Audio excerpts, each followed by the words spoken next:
We're here with Greg Schulte, who is a teacher at MATC in Madison. And how long have you been at the Capitol, Greg?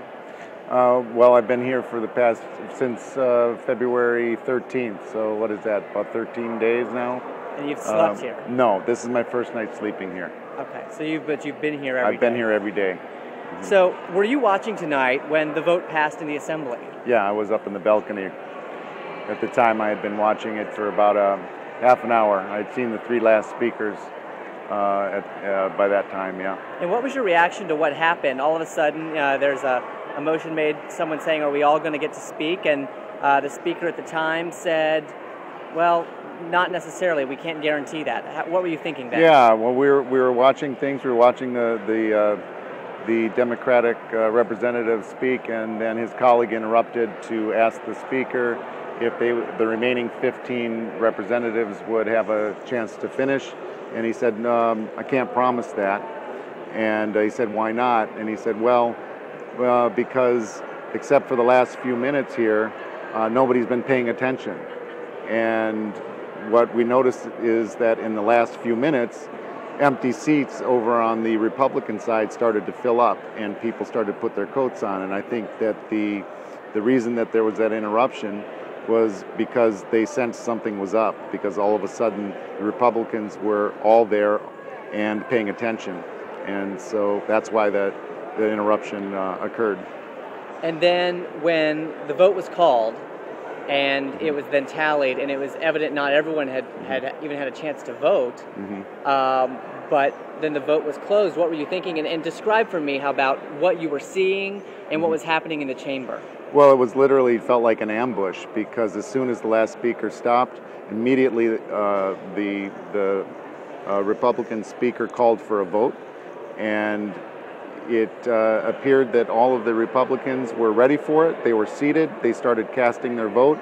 The Democrats stood up angrily and shouted, no, no, no, you can't do that. And it seemed like within a matter of maybe 30 seconds, the speaker was tallying the votes and slamming the gavel down, and the Republicans stood up and started to walk out. I didn't get the sense of who was able to vote or not on the Democratic side, because half of them were up trying to get the Republicans back into their seats as they were walking out. You've been here now for basically the last 2 weeks. Now that you've had a little time to decompress since this happened, what's your reaction? What are you thinking? And how are you feeling about what you saw being in the gallery to watch a stunning moment? I think we can all agree. Right. I was shocked. I'm shocked every day. I learn things literally, every hour that I'm just shocked by. From the things that are buried deep in the bill that have nothing to do with the budget repair, especially the collective bargaining issues, but also the issues coming out with the no-bid contracts to power plants. There seems to be the interview that came out yesterday. It's just, it's just stunning, the depth of what I would describe as corruption in the first few weeks of office, overreaching anything that was ever brought up in the campaign. And you say that, but the governor has to balance the budget. We're in a bad budget situation in the state, no doubt. Everyone agrees with that.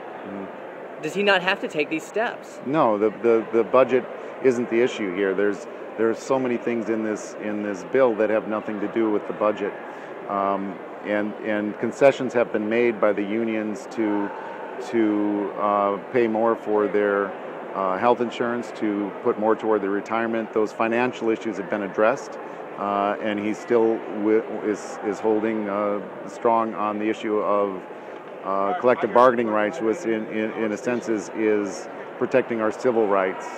All right, Greg, thank you very much for your time this evening. Appreciate it. All right, thank you.